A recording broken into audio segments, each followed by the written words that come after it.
Assalamualaikum warahmatullahi wabarakatuh. Selamat pagi, Bapak dan Ibu mentor pengampu pelatihan kelas digital dari Siamolek. Izinkanlah pada hari ini saya akan melaporkan implementasi kelas digital pelatihan dalam jaringan pengembangan kelas maya tingkat lanjutan angkatan kedua. Perkenalkan, nama saya RR Listianing Riandari dari SMK Negeri 6 Yogyakarta. Saya mengampu pelajaran simulasi digital kelas 10 akomodasi perhotelan untuk semester genap. Baik, kita mulai. Untuk laporan presentasi saya adalah yang pertama, perencanaan kelas maya tingkat lanjutan adalah memaparkan perencanaan pembelajaran simulasi digital dengan kompetensi presentasi video, di mana siswa sudah mengenal dan biasa menggunakan Edmodo saat pembelajaran simulasi digital. Nah, di sini saya jabarkan untuk rencana pembelajaran simulasi digital untuk kelas maya pelaporan kelas maya tingkat lanjutan adalah: yang pertama, siswa sudah mengenal dengan baik aplikasi daring Edmodo. Yang kedua, guru memaparkan rencana pembelajaran melalui mind map atau mind mapping kepada siswa. Di sini saya share untuk link mind mapping yang biasa saya pergunakan untuk diberikan kepada siswa seperti yang tertera di sini. Nah, seperti ini mind mappingnya. Jadi di sini saya menjelaskan presentasi video, lalu perancangan hasil penerapan perancangan, menyajikan hasil penerapan untuk kompetensinya, dan menyajikan hasil penerapan visualisasi konsep dalam bentuk presentasi video. Jadi di awal saya meminta anak untuk menjelaskan fungsi presentasi, mengenal jenis video, mencari ciri dari presentasi video, pemahaman dan penentuan tentang sebuah treatment. Lalu yang kedua, untuk menyajikannya dalam bentuk presentasi video, sebelumnya ada proses pengambilan gambar dan pengenalan aplikasi Windows Movie Maker. Untuk proses pengambilan gambar bisa dipelajari anak-anak atau didapatkan anak-anak melalui browsing internet, pengambilan gambar dengan kamera atau pengambilan gambar dengan smartphone. Lalu mengenalkan aplikasi Windows Movie Maker, yaitu dengan aplikasi Windows Movie Maker dengan link yang saya berikan. Lalu pengenalan fitur dalam Windows Movie Maker, di sini saya memberikan tutorialnya. Lalu yang terakhir, kompetensi yang akan didapatkan oleh siswa, indikatornya adalah menyajikan hasil penerapan visualisasi konsep dalam bentuk presentasi video. Nah, di sini siswa-siswi sudah menggunakan aplikasi Windows Movie Maker dan mereka tinggal membuat presentasi video yang siap untuk diedit. Lalu mereka save project dalam bentuk WMM. Di sini saya membuat tugas akhir, siswa membuat sebuah video presentasi hotel, dikirim melalui via Edmodo berupa project WMM dan video MP4-nya. Lalu mereka merendering sampai akhirnya jadi video dalam bentuk MP4 dan presentasi video jadi. Nah, setelah itu kita akan saya meminta anak untuk masuk dalam grup belajar dalam grup kecil, yaitu grup presentasi video. Saya juga memanfaatkan Edmodo untuk mengupload materi atau ebook yang akan saya berikan kepada siswa. Lalu siswa dan saya sebagai guru bisa saling memberikan komentar terkait dengan catatan dan tugas. Lalu guru mendapatkan masukan, share link untuk materi. Guru memasukkan video tutorial untuk pembelajaran WMM untuk siswa, memberikan tugas atau assignment video treatment kepada siswa, memberikan evaluasi kuis jenis video kepada siswa, memanfaatkan buku nilai atau gradebook untuk pengolahan hasil nilai tugas ataupun nilai kuis atau evaluasi. Adapun pelaksanaan yang telah saya lakukan untuk pembelajaran satu semester ini di pelajaran simulasi digital kelas 10 adalah: di sini saya sudah membuat account dan memiliki account pribadi saya atas nama Listianing Riandari.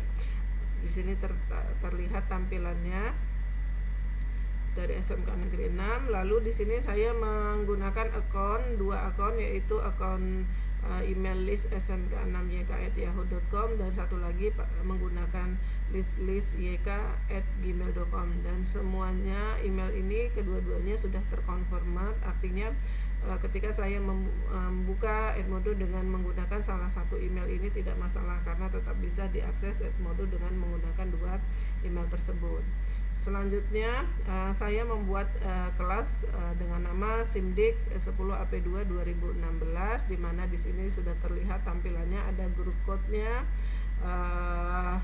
yang sudah saya buat. Lalu saya membuat grup kecil yang saya katakan tadi untuk di rencana pembelajaran saya, agar memudahkan saya untuk membatasi atau membagi-bagi komen mana atau tugas-tugas mana yang sudah saya berikan kepada siswa-siswi saya, sehingga saya gampang untuk melihatnya per bab atau per kompetensi. Nah, di sini sudah terlihat ada small grup saya atau grup kecil dari saya yang sudah saya buat. Lalu adapun untuk anggota kelas saya di sini di Edmodo terlihat 34 anggota, terdiri atas 32 siswa, satu guru saya dan satu asisten guru. Nah, di sini terlihat dari masing-masing member yang sudah masuk di grup presentasi video saya. Ada absen 1 atas nama Aditya Dohan, absen 2 Agrania Priska, absen 3 Ananda Fajar, dan seterusnya. Nah, anak-anak ini memang kami minta untuk memasukkan first name adalah nomor absen mereka, dan last name adalah nama lengkap mereka, sehingga ketika dilihat atau disusun melalui member di Edmodo akan terlihat seperti ini sesuai dengan nomor absen yang ada di sekolah. Lalu untuk materi digital atau perpustakaan yang saya miliki di Edmodo saya ada berbagai macam yang sudah saya pergunakan. Ada aplikasi presentasi video, ada assignment saya, ada buku digital jilid 1, ada kuis-kuis yang sudah saya upload, ada kisi-kisi, ada modul digital juga. Jenis tipe 5 pertanyaan kuis yang sudah saya aplikasikan kepada siswa-siswi saya. Yang pertama sifatnya adalah multiple choice, di mana di sini saya membuat evaluasi jenis video, ada nama kuisnya, lalu jenis video tinggal dipilih saja, multiple choice, lalu poin yang akan saya berikan maksimal berapa poin untuk satu soal. Lalu untuk time limit, total waktu yang kita butuhkan untuk siswa-siswi mengerjakan tugas keseluruhannya. Nah, di sini terlihat untuk multiple choice ada pilihan A, B, C, dan seterusnya. Kita tinggal memilih correct answer untuk jawaban yang benar. Lalu untuk kuis menjodohkan atau matching, di sini saya juga membuat kuis jenis ini, tinggal memilih saja tipenya adalah tipe matching. Lalu untuk poin per answer artinya adalah untuk A jodohnya misalnya 1, B jodohnya adalah 2, ini nilai untuk per answer, per jawaban itu adalah 10, sehingga kalau ibu bapak membuat menjodohkan dalam satu nomor itu menjodohkan ada 8 nomor, masing-masing nilai poinnya 10, maka total poinnya ada 80. Time limit sama total waktu untuk mengerjakan kuis. Lalu kuis dengan tipe true or false, yaitu salah dan benar. Di sini kita membuat sebuah pertanyaan bagi siswa. Pertanyaan bisa pernyataan biasanya yang sering saya gunakan. Lalu kita di sini merespon apakah pernyataan yang kita buat itu adalah benar atau salah. Ya, jika kita memilih benar, maka kita tinggal mengklik saja true. Kalau jawaban kita pernyataan tersebut adalah salah, maka kita klik adalah false. Lalu untuk short answer yang saya gunakan, untuk short answer ini kebetulan kita harus mengkoreksi sendiri karena tidak otomatis dikoreksi oleh Edmodo. Jadi mau tidak mau kita harus membuka jawaban dari siswa. Nah, biasanya di sini ada kolom pertanyaan yang kita berikan, lalu nanti ada poin yang kita berikan atas jawaban pertanyaan kita. Time limit sama total waktu untuk mengerjakan kuis. Monitoring yang sudah saya lakukan dan pengawasan yang sudah saya lakukan untuk kelas maya, khususnya untuk kelas simulasi digital, yang kita terapkan adalah untuk kegiatan belajar meliputi komentar siswa terhadap tugas yang saya berikan, pemberian dan pengumpulan tugas, pengerjaan kuis oleh siswa, dan pemberian nilai dan mengolah nilai. Nah, di sini terlihat saya memasukkan tugas untuk siswa berupa treatment video presentasi. Ada 21 siswa yang sudah tune in.